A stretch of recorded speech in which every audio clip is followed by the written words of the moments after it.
नमस्कार विद्यार्थी मित्रांनो, Sagar Patil maths and reasoning क्लासेसमध्ये आपलं स्वागत आहे. तर बघा आता 2025च्या नोव्हेंबरमध्ये जी पोलीस भरतीची 15,000 जागांची ॲड आलेली आहे, त्याची एक्झाम आपली 2026 मध्ये होईल. तर त्याच्या सरावासाठी आपण 2024 मध्ये जी पोलीस भरती झाली होती, त्याच्यामध्ये जेवढे काही पेपर झाले त्याची आपण सिरीज चालू केलेली आहे. तर बघा त्याच्यामधला आज आपण नाशिक विभागातला जो आपला जळगाव जिल्ह्याचा पेपर आहे, जो 7 जुलै 2024 रोजी झाला होता. त्याच्यामधले अंकगणित आणि बुद्धिमत्तेचे जे काही 41 प्रश्न आहेत, तेवढे आपण आजच्या लेक्चरमध्ये बघणार आहे. तर बघा त्याच्या आधी आपलं जे ॲप्लिकेशन आहे, Sagar Patil maths and reasoning नावाचं, तर त्याच्यावरती पोलीस भरतीसाठी सेपरेट बॅच अवेलेबल आहे. बॅचची फी फक्त आपली 499 रुपये, कालावधी आपला 1 वर्षांचा असेल. सेम याचप्रमाणे आपल्या ॲप्लिकेशनवरती तुम्हाला एमपीएससी सॅटसाठी सेपरेट बॅच अवेलेबल आहे. त्या बॅचची फी आपली 999 रुपये आहे. कंबाईन गट ब व गट क साठी बॅच अवेलेबल आहे. त्या बॅचची पण फी आपली 999 रुपये आहे. आणि तलाठी भरतीसाठी पण बॅच अवेलेबल आहे. त्या बॅचची फी आपली 499 रुपये आहे. ठीक आहे. तर बघा आता पहिला प्रश्न बघू आपण. बघा काय दिले बघा प्रश्नामध्ये. डी बरोबर 16, ई बरोबर 25, तर एफ बरोबर किती? तर बघा एबीसीडी मध्ये डी किती क्रमांकावर असतो बघा, ए बी सी डी 4 क्रमांकावर असतो, बरोबर आहे का? 4 चा वर्ग किती घेतलाय बघा त्यांनी इथं, 4 चा वर्ग घेतलाय 16. आता बघा ई हा 5व्या क्रमांकावर असतो, 5 चा वर्ग झाला 25. मग एफ हा किती क्रमांकावर असतो? A B C D E आणि एफ. एफ झाला बरोबर 6व्या क्रमांकावर. मग 6 चा वर्ग किती असणार आहे? तर 36 असेल. म्हणजे इथं उत्तर असेल आपला ऑप्शन नंबर 3. ठीक आहे. चला पुढचा क्वेश्चन बघू. बघा वेन डायग्राम चॅप्टरवरती क्वेश्चन आहे. काय दिले बघा, भारत महाराष्ट्र जळगाव यांच्यातील योग्य संबंध दर्शवणारी आकृती कोणती? तर कशी आकृती येईल बघा. बघा हे झालं जळगाव. जळगाव कशामध्ये आहे? तर महाराष्ट्रामध्ये आहे.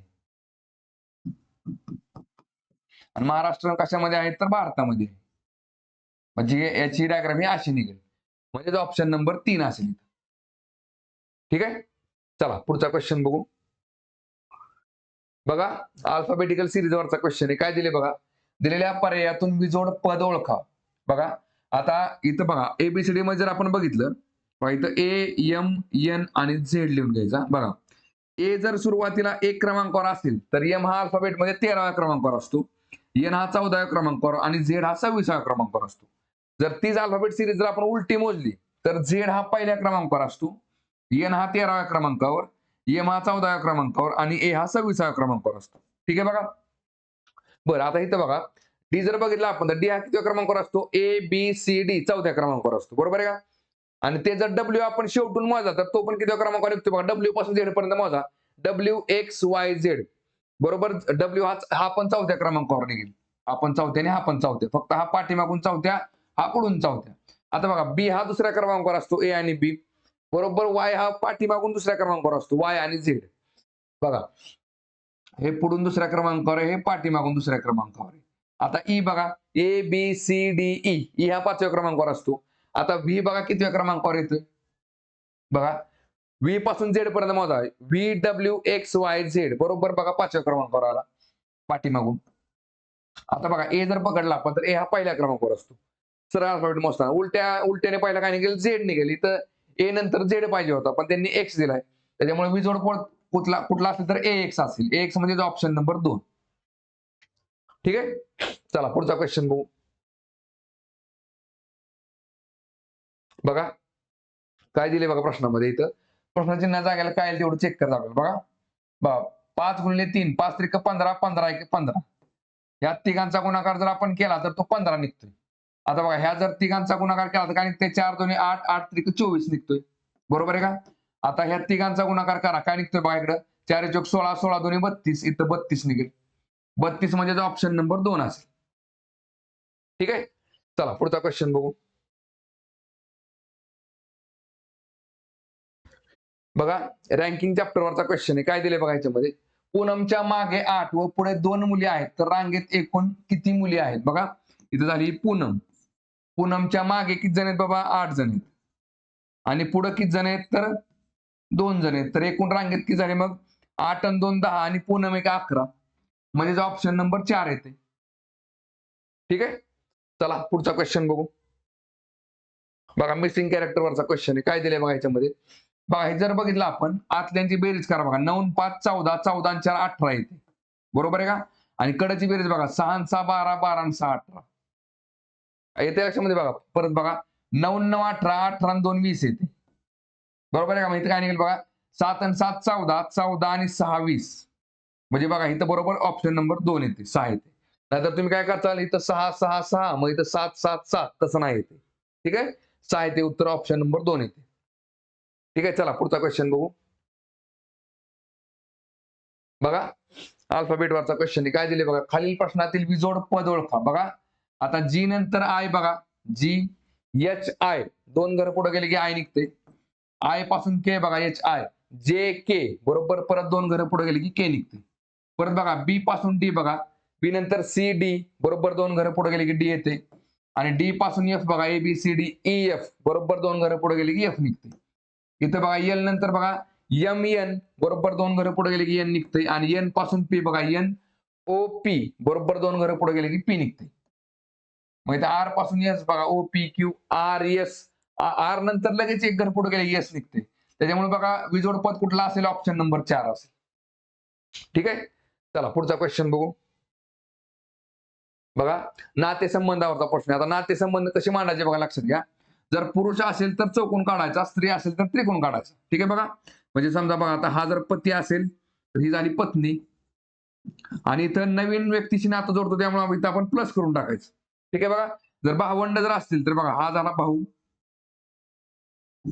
इकडे झाली ही बहीण आणि दोघांमध्ये इज इक्वल टू साइन देऊन टाका. म्हणजे आपण भाऊ आणि बहीण समान लेवल पातळीवर ती पकडतो त्यामुळं. आणि समजा जनरेशन गॅप असेल तर वरती आजी आजोबा खाली आई वडील त्याच्या खाली नातवंड याप्रमाणे मांडणी करायची. मग काय दिले बघा. शांतनूची आई ही सीमाच्या आईची बहीण लागते तर सीमाच्या आईचा भाऊ शांतनूचा कोण. तर आता इथे कसं आहे बघा. हा जो प्रश्न आहे तो कुठल्या मेथडमध्ये येतो बघा. तर एका व्यक्तीचं नातं 2 व्यक्तींबरोबर वेगवेगळं असतं. बरोबर आहे का. म्हणजे बघा आता इथं तर बघा शांतनूची आई बघा शांतनूची आई ही सीमाच्या आईची बहीण लागते. म्हणजे बघा बघा ही आई जी असणारी व्यक्ती आहे तीच व्यक्ती कोणाची तरी बहीण पण आहे. आलं लक्षामध्ये. मग या मेथडमध्ये कसं असतं तुम्हाला वाक्य तोडता आलं पाहिजे. बघा लक्षात घ्या. आता इथून बघा शांतनूची आई ही सीमाच्या आईची बहीण लागते. बरोबर आहे का. तर ही आहे ना इथं वाक्य तोडायचं कळलं पाहिजे आपल्याला. म्हणजे हे अर्ध वाक्य आणि हे अर्ध वाक्य. म्हणजे येत्या लक्षामध्ये बघा शांतनूची जी आई आहे ती कोण आहे तर सीमाच्या आईची बहीण आहे. ठीक आहे. एकाच व्यक्तीने आता 2 व्यक्तींबरोबर सांगितलेले. मग आता काय करा जे वाक्य मोठं आहे ना ते आधी वाक्य मोठं मांडून घ्यायचं. कसं सीमाच्या आईची बहीण बघा इथं सीमा दाखवा. बघा इथं आपण सीमा दाखवली. सीमा ठीक आहे बघा. चला ही झाली सीमा. सीमाची ही झाली आई आणि आईची बहीण म्हणजे ही झाली. बरोबर दोघी बहिणी असल्यामुळे इथं मध्ये बरोबर चिन्ह दिलं आपण. बघा सीमाच्या आईची बहीण लागते. इथं वाक्य संपल्यामुळे ह्याला आपण स्टार केलं. स्टार का केलं कारण की ही व्यक्ती कोण आहे तर शांतनूची आई आहे.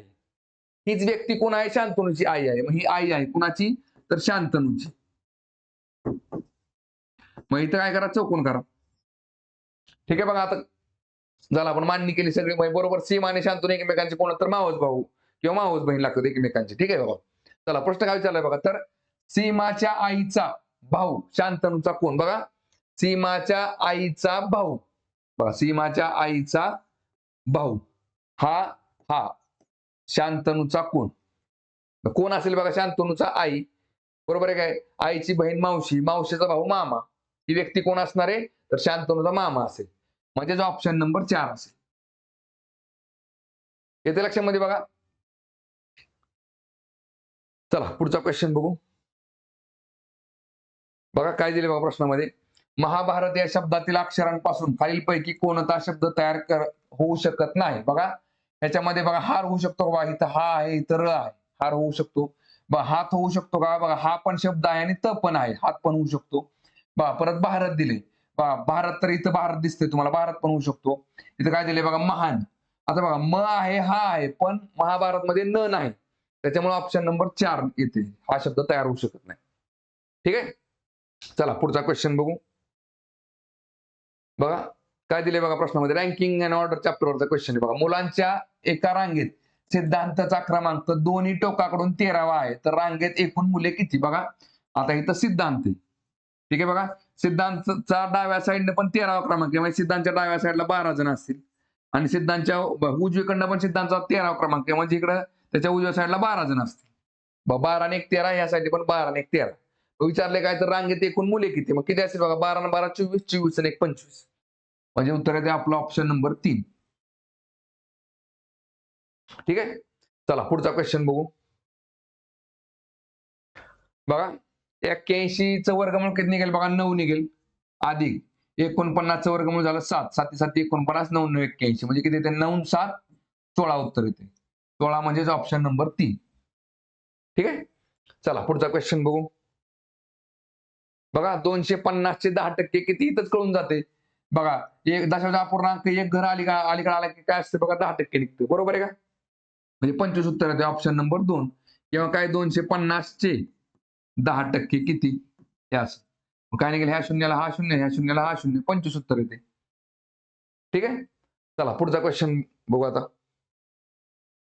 बघा सरासरी चॅप्टर वरती क्वेश्चन आहे. काय दिले बघा. एका खेळाडूच्या 3 क्रिकेटच्या सामन्यांमध्ये अनुक्रमे 130, 150, 200 धावा आहेत. तर त्या खेळाडूची 3 सामन्यांची सरासरी धावसंख्या किती? आता सरासरी कशी करतो आपण? एकूण धावा किती आहेत बघा. 130 अधिक 150 अधिक 200. ठीक आहे बघा. एकूण धावा झाल्या आणि एकूण सामने किती खेळला? तर तो 3 सामने खेळला. 3 क्रिकेटच्या सामन्यांमध्ये. बरोबर आहे का? झालं मग किती निघते बघा 200, 300, 400, 480. 480 भागिले 3 किती निघते बघा इकडं? 3 एक 3 बघा 3 एक 3 3 सक्का 18 म्हणजे 160 उत्तर येते. Option number 3. ठीक आहे. चला पुढचा क्वेश्चन बघू. बरं आता काय दिले बघा 5400 सेकंद म्हणजे किती तास? ठीक आहे बघा. आता लक्षात ठेवायचं कधी पण बघा 1 तास 1 तास म्हणजेच काय असतं बघा 60 मिनिट. 60 मिनिट किंवा 36 सेकंद असतात. साहजिकच आहे ना 60 मिनिट आणि 1 मिनिट म्हणजे 60 सेकंद म्हणजे 60 गुणिले 60 केले की 36 येतं. बरोबर आहे का इथं? 60 गुणिले 60 हे लक्षात ठेवायचं 1 तास म्हणजे 36 सेकंद. तर आपल्याला 5400 सेकंद म्हणजे किती तास विचारले बघा. 5400 भागिले 3600 करा. काय निघते बघा इकडे मग? या 2 शून्याला हे 2 शून्य गेले बघा. 18 दुनी 36 18 त्रिक 54 बघा परत बे 1 बे इथं बे 1 बे आणि बे 5 10 म्हणजे 1.5 तास. बरोबर आहे का? 1.5 तास म्हणजेच ऑप्शन नंबर 2 येते. ठीक आहे. चला पुढचा क्वेश्चन बघू आता. बघा नफा तोटा चॅप्टरवरती क्वेश्चन आहे. काय दिले बघा 400 रुपये किमतीच्या 50 गोण्या खरेदी केल्या आणि त्या गोण्या 25,000 रुपये किमतीला विकल्या. तर होणारा नफा किंवा तोटा किती? बघा आता खरेदी किती आपली बघा. खरेदी आपली इकडं 400 रुपयाला 1 गोण्या अशा 50 गोण्या आपण खरेदी केला तर किती निघते बघा 4 पंचे 20 आणि त्याच्यावरती परत हे 3 शून्य म्हणजे 20,000 रुपये झाली आपली खरेदी. आणि विक्री किती आहे 25,000 रुपये. बरोबर आहे का? बघा विक्री किती आहे आपली इकडं 25,000 रुपये. आपल्याला नफा किती झाला बघा तर नफा झाला आपल्याला 5,000 रुपये. बरोबर आहे का? आणि कधी पण लक्षात ठेवायचं तर नफा आणि तोटा हा नेहमी आपण कशावरती काढतो खरेदी किमतीवर काढतो. ठीक आहे बघा. आता तुम्हाला मी डायरेक्ट दाखवू शकतो काय बघा इथं बघा इथं आता 5,000 रुपये नफा झाला आपल्याला किती रुपयावरती तर 20,000 रुपयावरती. तर टक्केवारीमध्ये किती गुणिले 100 पण हे कसं आहे तर लक्षात घ्या. बघा इथं आपण स्टेप बाय स्टेप जाऊ. खरेदी किंमत प्लस नफा बरोबर काय असते आपली इकडे विक्री किंमत असते. मग खरेदी किंमत आपली किती आहे बघा तर 20,000 रुपये आणि विक्री किंमत किती आपली 25,000 रुपये. याचा अर्थ नफा किती झाला आपल्याला इकडे 5,000 रुपये. मग आता विचारले काय तर होणारा नफा किंवा तोटा किती टक्के आहे? मग आता बघा कधी पण खरेदी किंमत आपण किती पकडतो तर 100% पकडतो. मग नफा मग 20,000 म्हणजे 100% तर मग 5,000 म्हणजे किती टक्के? मग काय नाही तर फक्त आपण तिरकस गुणाकार करायचा. ह्याने याला मल्टिप्लाय करायचं आणि ह्याने याला मल्टिप्लाय करायचं. काय निघेल बघा x गुणिले 20,000 बघा काय निघतं इकडं बघा x गुणिले 20,000 बरोबर 100 गुणिले 5,000. 100 गुणिले 5,000. आता बघा x जाग्याला ठेवा. 20,000 जो आहे तो बरोबरच्या पलीकडे टाका. 100 गुणिले 5,000 भागिले 20,000. बघा आता इथं जे आहे तेच इथं आलंय. बरोबर आहे का बघा 5,000 गुणिले 100 5,000 गुणिले 100 भागिले 20,000 भागिले 20,000 आहे का? बघा जर तुम्हाला जर हे लक्षात येत असेल ना तर हे काय करत बसायची गरज नाही. पण हे कसं आलं ते समजवण्यासाठी तुम्हाला हे काढून दाखवलं मी. ठीक आहे. डायरेक्ट असं केलं तरी चालते. बरं आता काय निघेल बघा इथं कॅल्क्युलेशन करा. चला ह्या 3 शून्याला हे 3 शून्य गेले. परत ह्या शून्याला हा शून्य गेला. बघा बे 1 बे बे 5 10 म्हणजेच काय 5 5 25%. 25% नफा होते. 25% नफा ऑप्शन नंबर पहिला. ठीक आहे, चला पुढचा क्वेश्चन बघू. आणि बघा एवढं कॅल्क्युलेशन करण्यापेक्षा एवढं तर कळलं आपल्याला की बाबा 5,000 रुपये नफा झालाय. मग इथं काय बघा, तोटा हे दोन ऑप्शन तर आपोआप कॅन्सल होऊन जातील. आणि इथं काय म्हणते ना नफा न तोटा, त्यामुळे हा पण कॅन्सल होऊन जातोय. डायरेक्ट 25% नफा कळून जातो. ठीक आहे, चला पुढचा क्वेश्चन बघू. बघा आता अपूर्णांकावरती प्रश्न दिलाय बघा. खालीलपैकी सर्वात लहान संख्या कोणती? ठीक आहे बघा.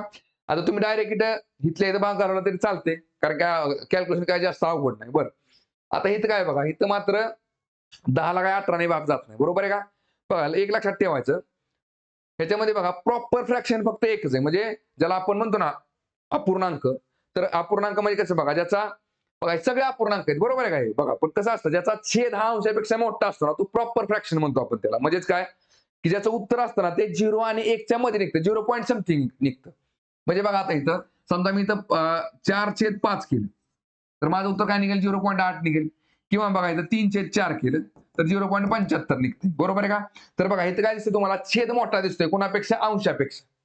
बरोबर आहे, ह्याला म्हणायचं प्रॉपर फ्रॅक्शन. आता हे जर बघितलं मी, बघा आता इथं अंश मोठा छेदापेक्षा. बरोबर आहे का? बरं इथं डायरेक्ट कळतं तुम्हाला 15 दुने 30. बरोबर आहे का? इथं काय निघेल बघा, 15 एके 15 आणि बघा 15 एके 15 किती राहिले? 5 राहिले. 15 त्रिक 45, 5 राहिले. 15 त्रिक 45. 1.33 इकडे निघेल 1 आणि इथं काय निघेल बघा, 0 पॉईंट समथिंग काय तर निघेल. बरोबर आहे का? बघा ठीक आहे, बघा हे डायरेक्ट कळून गेलं. पण हे कॅल्क्युलेशन पण न करता आपण डायरेक्ट पण फास्टच काढू शकतो. बघा बघा ह्याचा अंश मोठा आहे म्हणजे हा 1 पेक्षा जास्त उत्तर निघेल. ह्याचा पण अंश मोठा आहे म्हणजे 1 पेक्षा जास्त उत्तर निघेल. हे दोन्ही अंशांचे छेद समान त्यामुळे एकच उत्तर आलं. आणि ह्याचा मात्र काय बघा, छेद मोठा आहे अंशापेक्षा. हा प्रॉपर फ्रॅक्शन आहे. त्यामुळे प्रॉपर फ्रॅक्शनचं उत्तर जे असतं ते 0 आणि 1 च्या मध्ये निघतं. 0 पॉईंट समथिंग. म्हणजे बरोबर आता सर्वात लहान म्हटलं ना तर ऑप्शन नंबर पहिला येईल. ठीक आहे, चला पुढचा क्वेश्चन बघू. बघा काय दिले बघा प्रश्नामध्ये, एका संख्येचा 1/3 10 आहे, तर त्या संख्येचा 50% किती? बघा आता 1/3 म्हणजे 1/3 किती आहे बघा, तर 10 आहे. म्हणजे थोडक्यात काय, एक भाग म्हणजेच किती आहे बघा, तर 10 आहे. मग 3 भाग म्हणजे किती? बघा एक भाग म्हणजे 10, तर 3 भाग म्हणजे किती आला? 30 आला. बरोबर आहे काय? x बरोबर 10 तर 3x बरोबर 30 आला. विचारले काय, तर त्या संख्येचा 50% किती? मग 30 च्या निम्म किती असतं? 15 असते. इथं आपलं उत्तर निघते 15. Option number 2. किंवा मग 30चा 50%. 30चा 50% आपण असा काढणार. मग काय निघेल? ह्या शून्याला हा शून्य, ह्या शून्याला हा शून्य, 5 त्रिक 15. ठीक आहे, चला पुढचा क्वेश्चन बघू. बघा आता काय दिले बघा, एका आयताची लांबी 8 सेंटीमीटर आहे आणि रुंदी 5 सेंटीमीटर आहे, तर त्याचे क्षेत्रफळ किती? आता बघा आयताचं क्षेत्रफळ काय असतं बघा, हा झाला आयत. तिची लांबी किती आहे बघा, तर 8 सेंटीमीटर आहे. रुंदी किती आहे, तर 5 सेंटीमीटर आहे. आणि आयताचे क्षेत्रफळ काय असतं बघा, आयताचे क्षेत्रफळ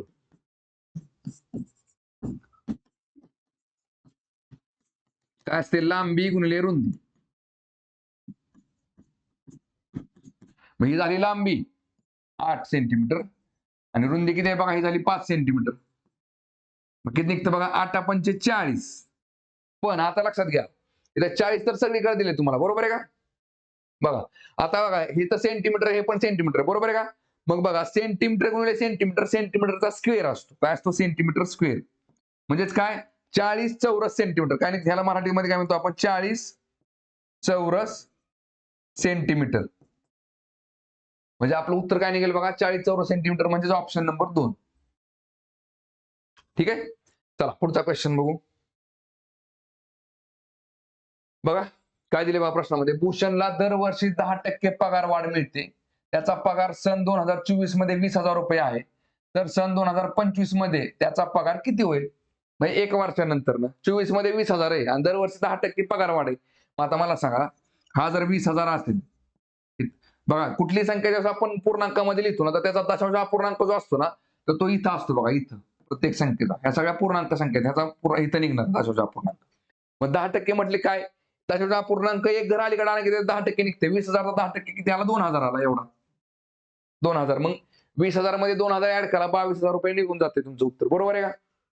म्हणजे उत्तर निघालं ऑप्शन नंबर 2. आणि जर काढायचं असेल तर काय निघेल बघा, हे झालं 20,000 रुपये गुणिले 1 वर्षानंतर काय होईल बघा. बघा 100% तुमची पहिली पगार आणि त्याच्यामध्ये वाढणारी 10% म्हणजे 110%. 20,000चा 110% किती? बघा काय निघेल, ह्या शून्याला हा शून्य, ह्या शून्याला हा शून्य. बघा 2000 गुणिले 11, 11 दोन्ही किती झाले बघा 22. 22 वरती परत हे 3 शून्य म्हणजे 22,000 निघून जाते. ठीक आहे. चला पुढचा क्वेश्चन बघू. बरं, आता इथे बघा सर्च आणि नसेल चॅप्टरचा क्वेश्चन आहे, बरोबर आहे का. इथे काय दिसतंय बघा तुम्हाला, 3चा वर्ग झाला 9 गुणिले 5चा वर्ग झाला 25 आणि ब्रॅकेटच्या आतमध्ये काय आहे बघा. आता 4ची पॉवर 0 दिली, बरोबर आहे का. बघा कुठल्याही संख्येची पॉवर जर 0 असेल तर त्याचं बघा, आता समजा इथे मी काय केलं, 4ची पॉवर 1 घेतली तर ते 4 निघतं. कुठली संख्या घ्या आणि 4चा वर्ग केला तर तो 16 निघतो. पण कुठल्याही संख्येची पॉवर जर 0 असेल ना तर त्याचं किती निघतं बघा, उत्तर 1 निघतं. येते लक्षामध्ये बघा. मग आता मला सांगा इथं बघा, आता इथं काय निघेल बघा. हा आता बघा हे झालं. आता 4चा पॉवर 0 नाही तिथे 1 निघाला. 1 वजा 2ची पॉवर 0 म्हणजे इथं पण 1च आला. मग 1 बघा इथं 9 गुणिले 25 गुणिले थोडक्यात हे 1 मधनं 1 गेला 0 राहील. मग शून्याने कशाला जरी गुणलं तुम्ही तर उत्तर काय तर 0 येणार आहे. म्हणून इथं उत्तर निघालं आपलं ऑप्शन नंबर 2. ठीक आहे. चला पुढचा क्वेश्चन बघू. बघा प्रॉफिट अँड लॉस चॅप्टरचा क्वेश्चन आहे. काय दिले बघा, एक खुर्ची 805 रुपयांना विकल्यामुळे 15% नफा झाला, तर खुर्चीची खरेदी किंमत किती. आता बघा लक्षात घ्या, इथं मी तुम्हाला डायरेक्ट 805 ही 115% रक्कम आहे, तर 100% रक्कम किती डायरेक्ट असं म्हणू शकतो. पण आपण स्टेप बाय स्टेप जाऊ. आता कसं असतं बघा, लक्षात घ्या. इथल्या खरेदी किंमत कधी पण लक्षात ठेवायचं, खरेदी किंमती नफा आणि तोटा हा खरेदी किंमतीवरच काढला जातो. बघा खरेदी किंमत प्लस नफा बरोबर काय असते, आपल्याकडे विक्री किंमत असते, विक्री किंमत. मग बघा खरेदी किंमत कधी पण आपण किती पकडतो, 100% पकडतो. नफा झाला आपल्याला किती, 15%. म्हणजे आपली विक्री किंमत किती झाली बघा इकडे, 115%. ठीक आहे. बघा मग आता इथं विक्री किंमत मला माहिती आहे किती, 805 रुपये, बरोबर आहे का. विक्री किंमत माझी किती इकडे, 805 रुपये. तर विचारले काय, तर खुर्चीची खरेदी किंमत किती, खरेदी किंमत म्हणजे किती, 100%. तर 100% म्हणजे किती. लक्षामध्ये तिरकस गुणाकार करायचं, ह्यानी याला मल्टिप्लाय करायचं आणि याला मल्टिप्लाय करायचं. काय निघेल बघा इकडं, एक्स गुणिले 115. बघा एक्स गुणिले 115. बघा लक्षात घ्या, हे डायरेक्ट तुम्ही करणार आहे, पण कधी हे जर माहित असेल तर. ठीक आहे बघा. बरं एक्स गुणिले 115 बरोबर 100 गुणिले 805. बघा 100 गुणिले 805. मग इथं एक जाग्याला राहील आणि 115 जो आहे तो बरोबरच्या पलीकडे टाका. काय होईल बघा इकडं, 100 गुणिले 805 भागिले 115. आलं का बघा, 805 गुणिले 100, 805 गुणिले 100 भागिले 115 भागिले 115. आणि आता भाग घालवा. बघा काय निघते इकडं, 5 दुने 10, 5 त्रिक 15. इकडे काय निघेल बघा, 5 एक 5, 3 राहिले, 5 सक्क 30 आणि 5 एक 5. ठीक आहे बघा. चला परत 23 एक 23 आणि बघा 23 गुणिले 7 करा. 23 सत्त किती येते बघा, 161. बघा 7 दुनी 14 आणि 7 त्रिक 21. मग 23 सत्त 161 येते. मग 100 गुणिले 7 किती झालं बघा, 700 झालं. किती येते, 1 ची व्हॅल्यू किती झाली इकडे, 700 झाली. 700. म्हणजे आता बघा, तर खुर्चीची खरेदी किंमत किती असेल बघा, तर 700 रुपये. Option number 2. ठीक आहे. चला पुढचा क्वेश्चन बघू.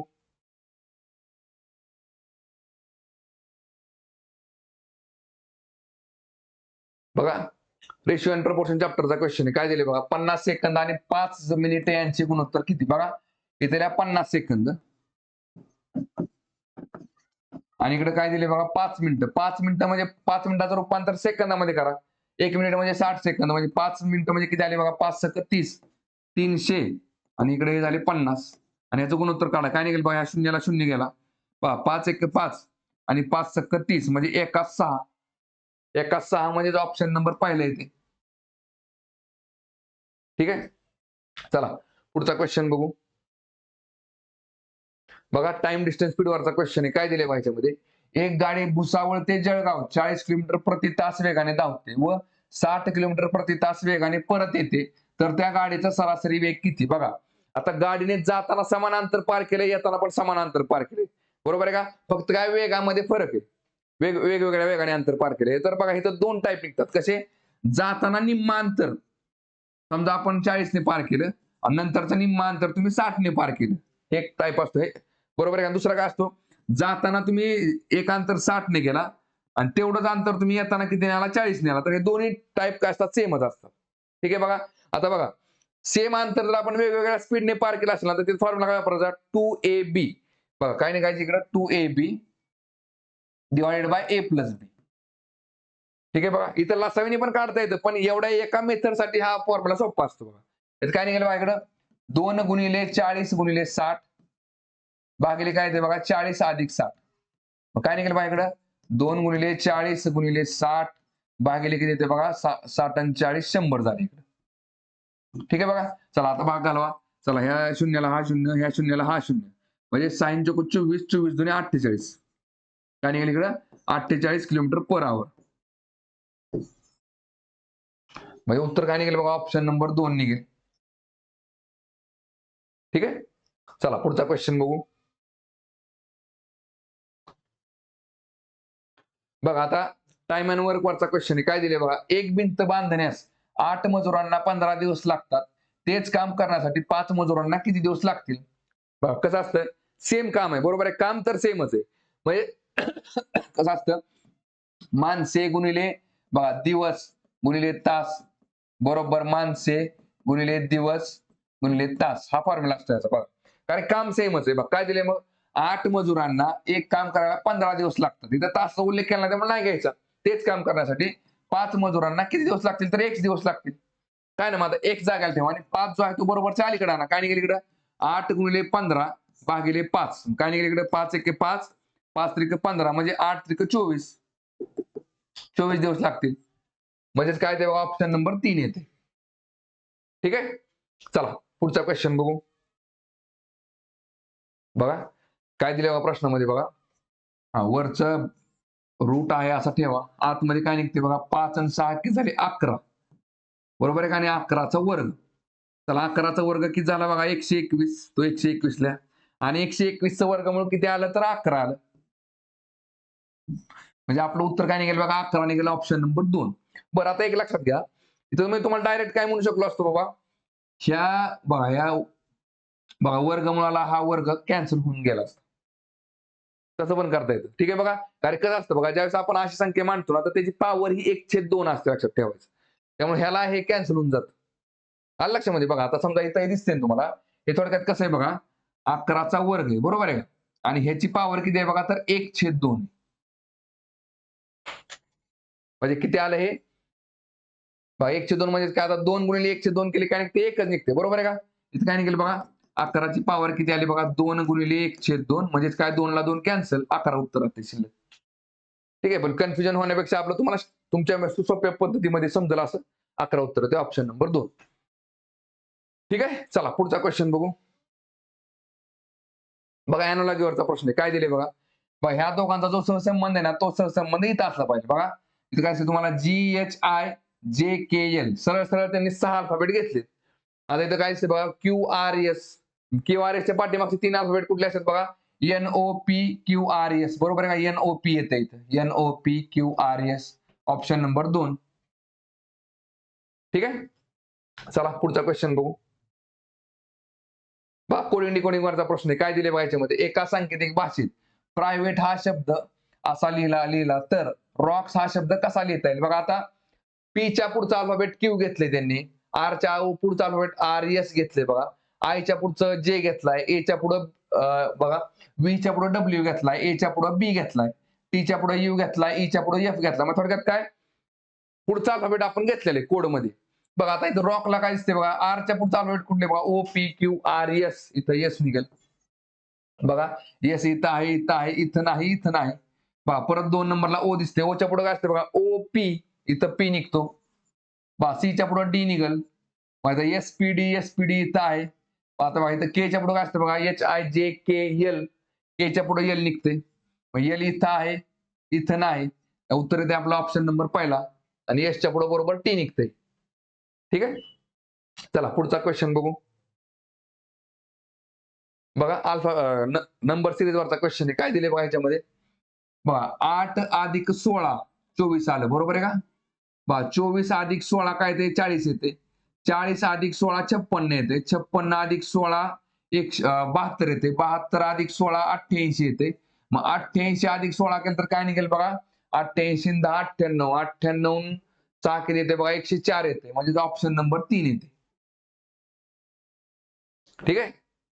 चला पुढचा क्वेश्चन बघू.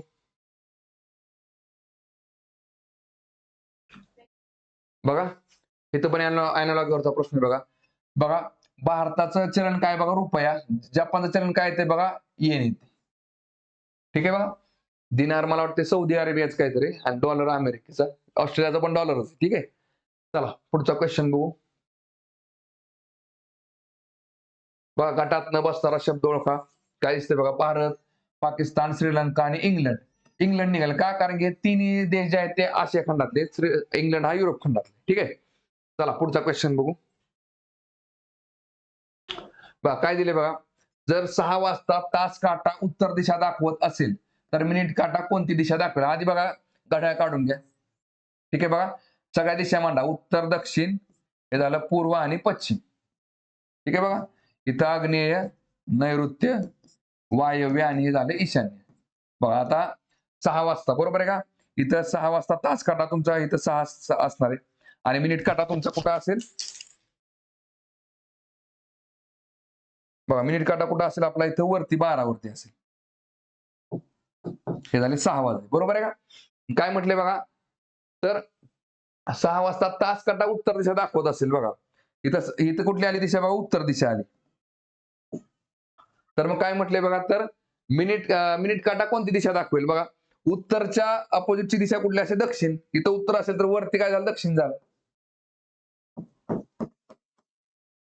आलं लक्षामध्ये. म्हणजे आपलं उत्तर काय निघेल बघा दक्षिण. Option number 2. ठीक आहे. चला पुढचा क्वेश्चन बघू. बघा परत एकदा नंबर सिरीजवरचा क्वेश्चन आहे. काय दिले बघा 4 9 बघा. आता 4 हा कितीचा वर्ग आहे 2 चा वर्ग आहे. 9 हा 3 चा वर्ग आहे. 16 हा 4 चा वर्ग आहे. 25 हा 5 चा वर्ग आहे. 36 हा 6 चा वर्ग आहे. आता 7 चा वर्ग काय निघेल इकडे 49. 49 म्हणजे ऑप्शन नंबर पहिला. ठीक आहे. चला पुढचा क्वेश्चन बघू. बघा सिरीज चॅप्टरचा क्वेश्चन आहे. काय दिले बघा याच्यामध्ये 100 अधिक 3 103. 103 अधिक 6 109. 109 अधिक 9 118. 118 अधिक 12 130. 130 अधिक 15 145. काय निघते बघा 3 आणि 3 6 आणि 3 9 3 12 आणि 3 15 आणि 3 18 येईल बघा. आता इथं 145 अधिक 18 काय निघेल बघा. मग 145 अधिक 18 बघा 8 आणि 5 13. हा चालेल 4 5 6 आणि इकडे 163.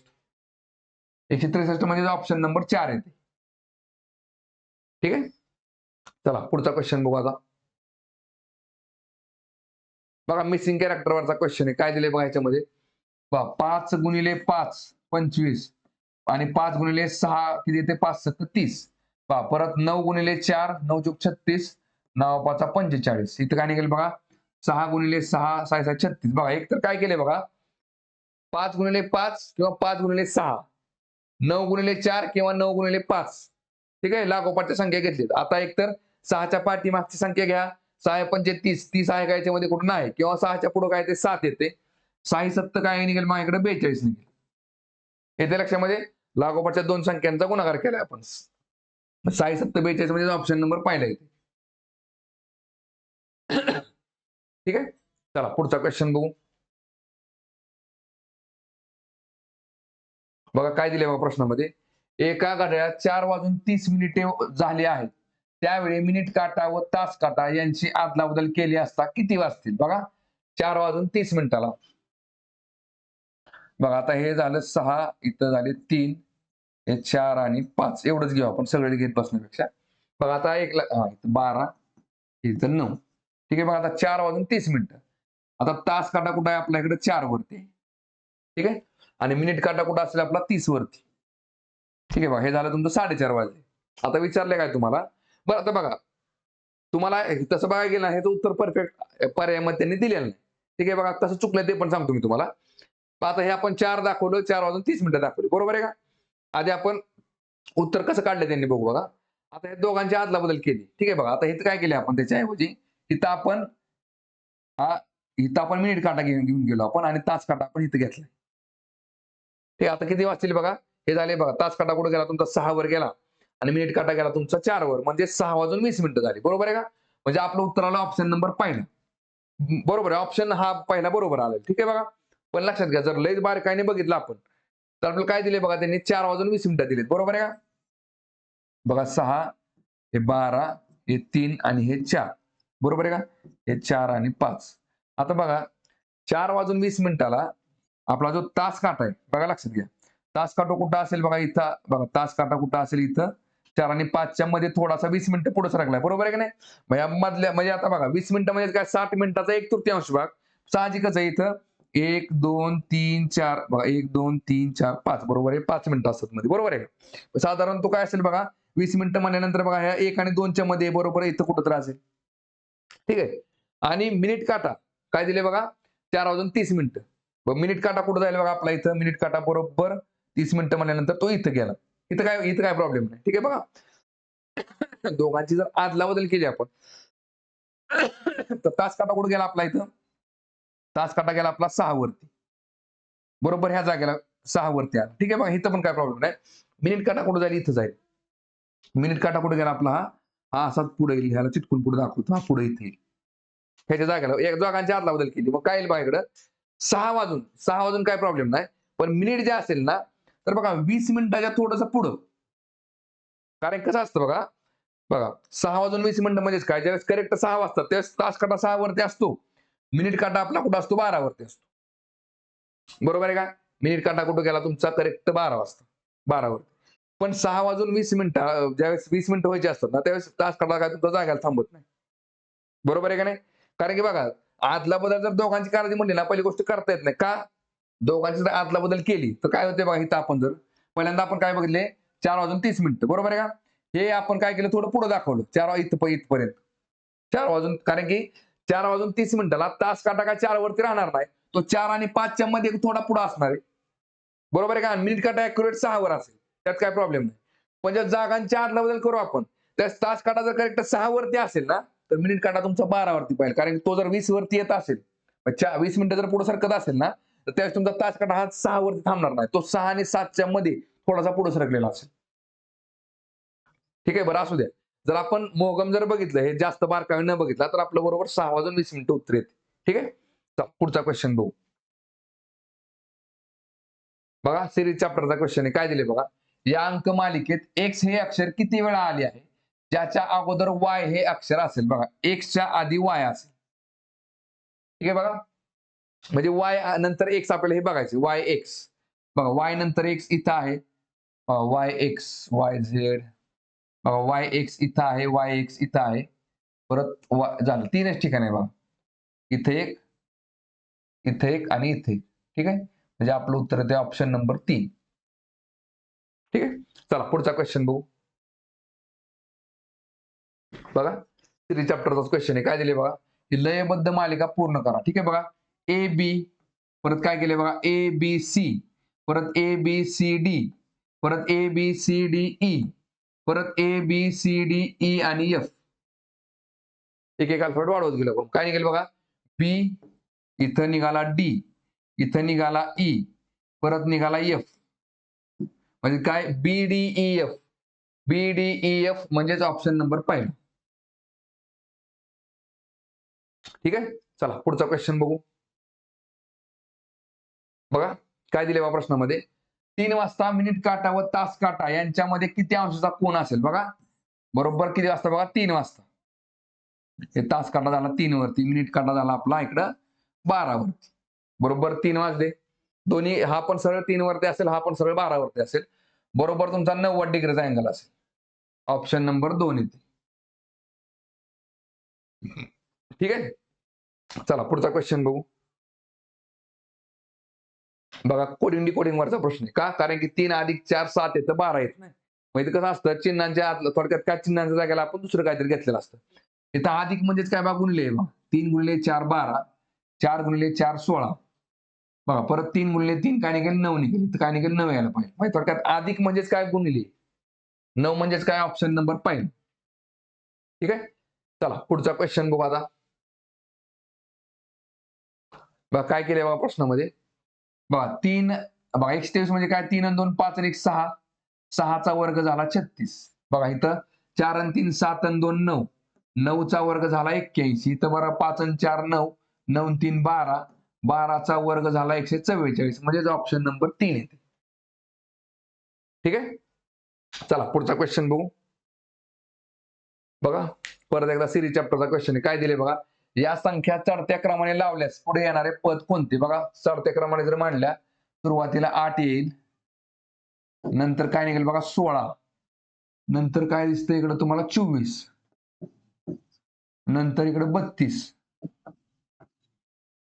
इथं परत 40, 40 नंतर न 48, 48 नंतर न 56 आणि 56 नंतर न 64.